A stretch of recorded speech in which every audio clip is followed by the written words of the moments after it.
Students, ये history का 10वां part है और बहुत ही साइंटिफिक, विस्तृत और गहन तथ्यों को हम ले रहे हैं। और ये प्राचीन भारत है, इसमें हम कुछ महत्वपूर्ण तथ्यों को लेते हैं। चलिए आगे बढ़ते हैं इसी क्रम में। तो एक प्राचीन नाम है, उसका अर्थ क्या है ये बताना है। उर्वरा किसे कहते हैं?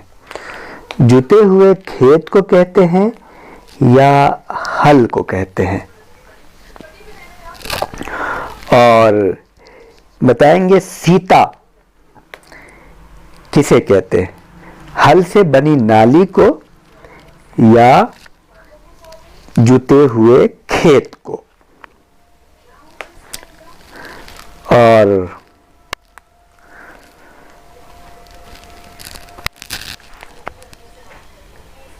ऐत्रेय ब्राह्मण में वर्णित शासन प्रणाली थी।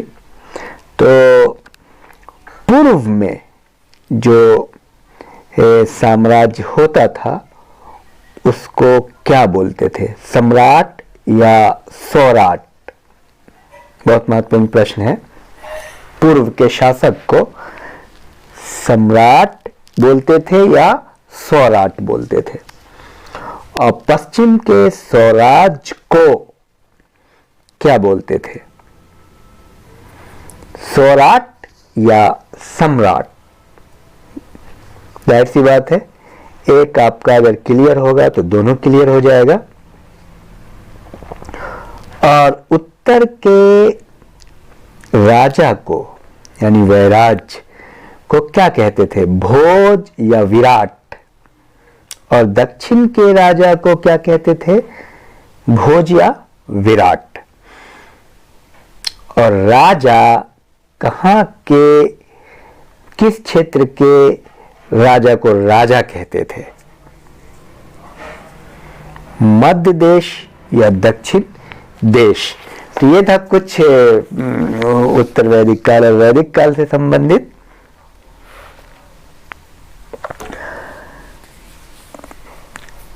उत्तर वैदिक काल और ऋग वैदिक काल में नियमित सेना थी अथवा नहीं? आप इसका उत्तर करेंगे।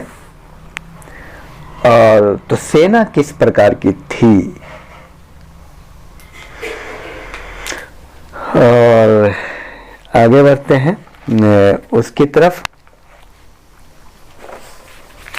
महाजनपद काल से कुछ प्रश्न लेते हैं। महाजनपद काल से पहला प्रश्न है, किस प्रकार का निर्माण भारत में द्वितीय नगरीकरण के प्रारंभ का प्रतीक माना गया?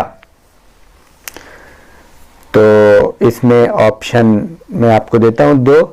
उत्तरी काले पॉलिशदार बर्तन या चित्रित धूसर मृत भान, NBPW या PGW। दूसरा प्रश्न है, सिकंदर महान एवं पोरस की सेनाओं ने किस नदी के आमने सामने वाले तटों पर पड़ाव डाला था? झेलम या सतलज? 323 ईस्वी में सिकंदर महान की मृत्यु हुई थी किस शहर में? बेबीलोन में या मैसिडोनिया में? चौथा प्रश्न, शिशुनाग वंश का वो कौन सा शासक था जिसके समय में वैशाली में द्वितीय बौद्ध संगीति का आयोजन किया गया? उसे काकवर्ण के नाम से जाना जाता है। कालाशोक या शिशुनाग? पांचवा प्रश्न, किस शासक ने गंगा एवं सोन नदियों के संगम पर पाटलिपुत्र नामक नगर की स्थापना की? उदयन या अजात शत्रु? हर्यक वंश के किस शासक को कुणिक कहा जाता था? अजात शत्रु या बिंबिसार? कौशल की राजधानी थी? कौशल की राजधानी थी श्रावस्ती या तक्षशिला। और गंधार की राजधानी थी, ऑप्शन है तक्षशिला या मथुरा।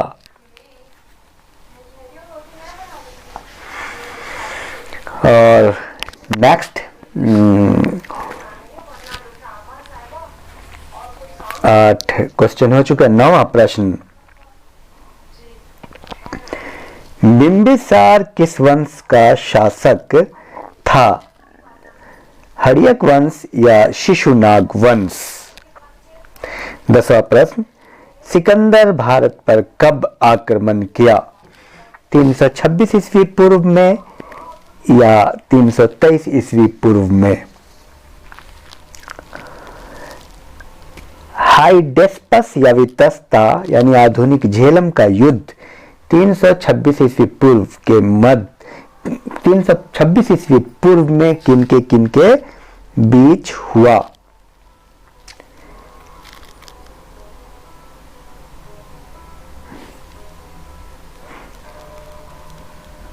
सिकंदर और पोरस के मध्य या सेल्यूकस और चंद्रगुप्त मौर्य के मध्य? 13वां प्रश्न, ईरान के हखमनी वंश के किस शासक ने भारतीय भूभाग को जीतने के बाद उसे फारस साम्राज्य का 20वां प्रांत बनाया? डेरियस प्रथम या साइरस? 14वां प्रश्न, प्राचीन भारत में दूसरे विदेशी आक्रमण एवं पहला यूरोपीय आक्रमण किनके द्वारा किया गया?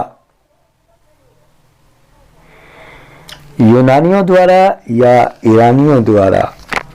15वां प्रश्न, प्राचीन भारत में पहला विदेशी आक्रमण किनके द्वारा किया गया? ईरानियों द्वारा या यूनानियों द्वारा? बहुत महत्वपूर्ण प्रश्न है ये। 16वां प्रश्न,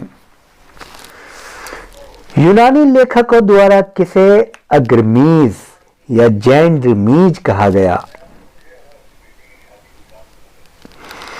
घनानंद को या महापदम नंद को? 17वां प्रश्न, नंद वंश का संस्थापक कौन था? महापदम नंद या घनानंद? 18वां प्रश्न, उज्जैन का प्राचीन नाम क्या था? उज्जैन का प्राचीन नाम बताएं।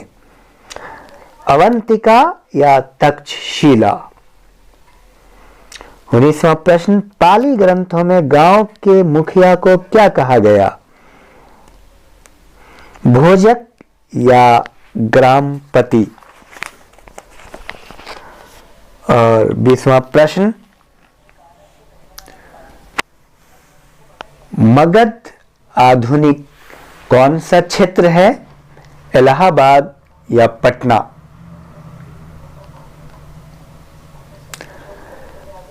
और वत्स आधुनिक कौन से क्षेत्र में आता है?